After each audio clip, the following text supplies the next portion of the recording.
So a while back I made a video talking about how I was not really very impressed with my cheapo Amazon turn signals here. They work fine at night, they probably work fine on a cloudy day, maybe in town they're not really anything that you necessarily need to worry about, but I ride a lot of county roads where I have to turn off of the county road onto a dirt trail. So when I've got a big semi truck behind me and they can't see these from more than 10 feet away, they can be kind of an issue. Luckily the guys over at Rocky Mountain ATV sent me their LED turn signals and their flasher relay, so I'm gonna get these installed on the bike. You might also notice that I've got a bag that is not my old KLR bag perched on the back of the Tenere 700 here, and that's because they sent me their mid-size waterproof duffel bag here that I'm gonna get installed and do a separate video on. So that's the mid-size. I've also got the large, so to kind of give you a bit of a quick comparison there. This large bag is actually going to be going on a bike that I have not told you guys that I pre-ordered yet, but that should be showing up sometime in the next couple weeks, maybe like a month. But for right now, let's just get this fixed up here so I don't end up with a broken foot before I get to ride this new motorcycle too.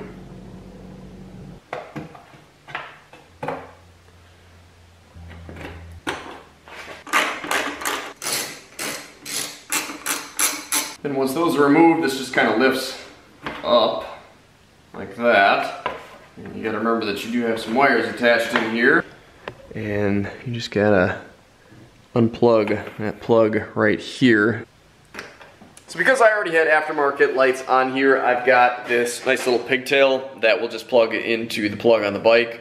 And then the back side of that is just gonna have these butt connectors here. So I'll still be able to reuse this, and it'll just be a matter of unplugging it from there and plugging it into the new Tusk lights. If you don't have one of these and you don't want to buy one, then really all you need to do is snip the connection off of your stock signal lights and then snip the ends off of here and wire that connection to these wires. The other thing that I guess I did sort of forget to mention is that the little piece of plastic that I am kind of threading this back out of here, since I guess the hole is too small to begin with, is actually a piece that came with the signal lights that I'm taking off of here. So you will need to source some of these. Basically they're just a little piece of plastic that kind of takes the shape of the original signal light bracket. You can find these 3D printed from quite a few different places. I'll put a link down in the description for them. So to get the new Tusk light put in, we will spin the nut off the end, take the lock washer with us. How's that look? Probably a little bit hard to tell without it on the bike, so before we tighten anything up, I'll stick it on here and see what it looks like. I'm also gonna take this opportunity to figure out which of the wires I need to connect here. I'm not sure which one of these was the running, so I'll need to make sure that I get a ground and a flasher. There we go. So on the Tusk side, I think green must be ground, and then the blue is your actual flasher. That would mean that the red on my side is power, black is the ground. So red would be the top right for your stock plug. What's going on, camera? So red's the top, and then black is gonna be the bottom.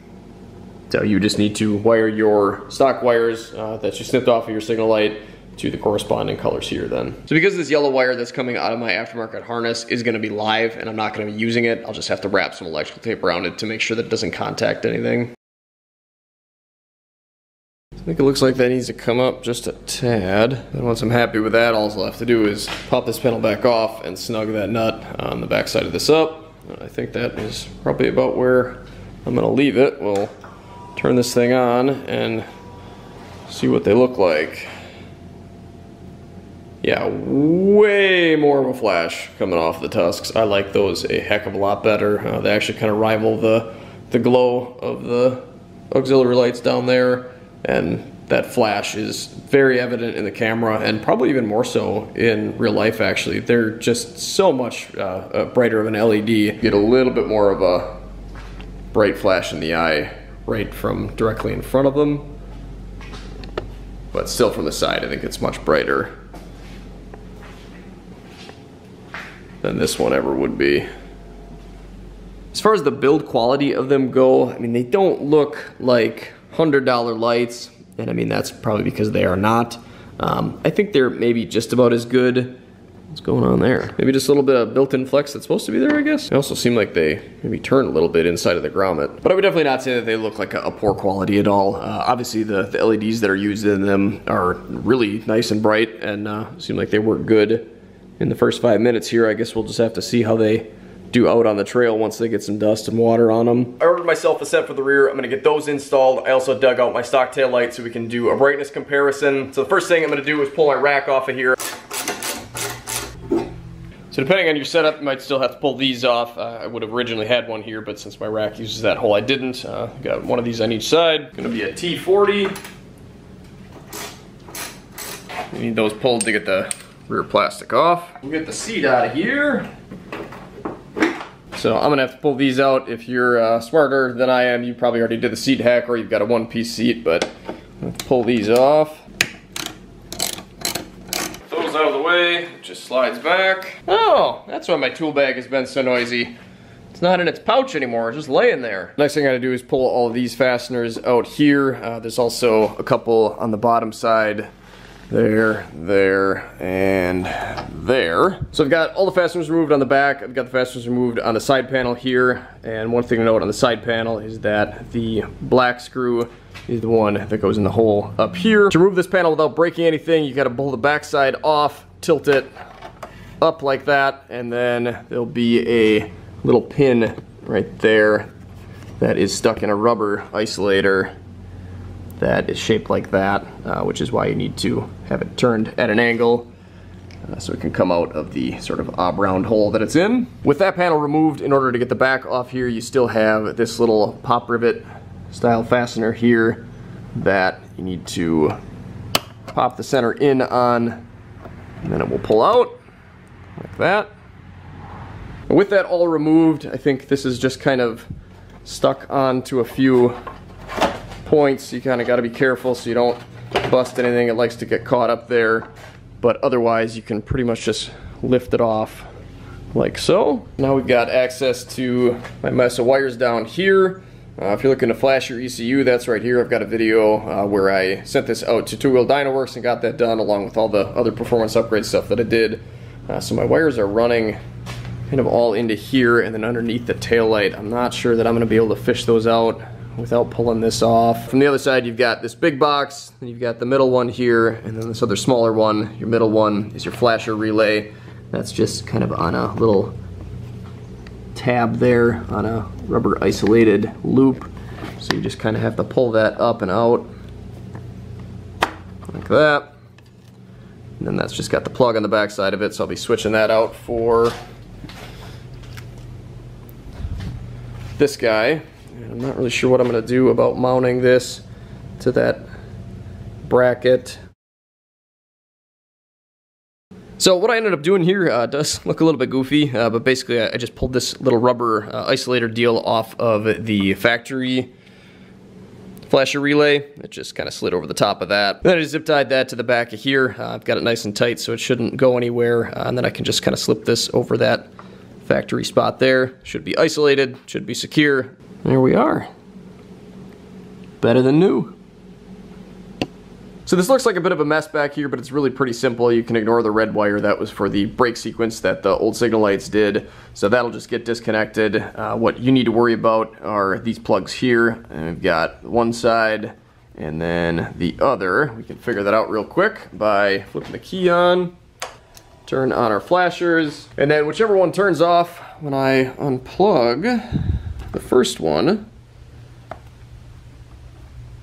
corresponds with the one that is no longer flashing. So gray is left, black is right. So I got these all disconnected. For me, it's just gonna be a matter of kind of pulling them all through here. I'm gonna have to unfasten these from my tail tidy. If you've got the stock tail tidy, I believe the wires are kind of tied up inside of it somewhere. So you'll probably have to take a bit of that apart. I'm not sure how far you'll have to go to get that removed.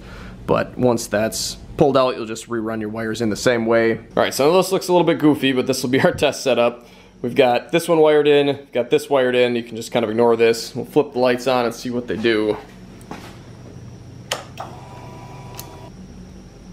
And the camera, it looks like the LED is not as bright as the stock taillight is. Obviously the stock one's a lot bigger, but I think man, they're pretty close. They're probably about the same brightness, I guess I would say, in person. I think maybe you get a little bit more brightness kind of at the extreme angles like this from the stock tail light, but I think the LED is more than bright enough.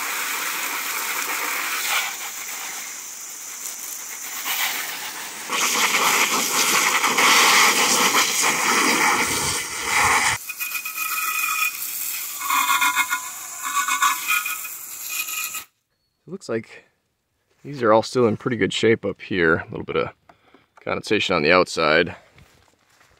But I did notice even before I started washing this that this back left one had a little bit of dirt on the inside there. So that must be letting a little bit of water and dirt in. The rest of them, I guess, seem like they're okay. I guess 75% isn't bad.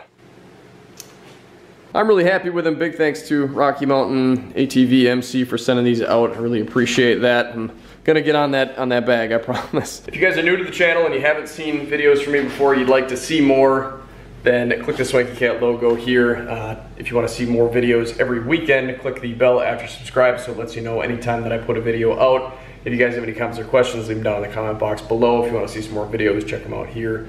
And yeah, thanks for watching. That's all I've got. I need to eat something. I've been working on this way too long.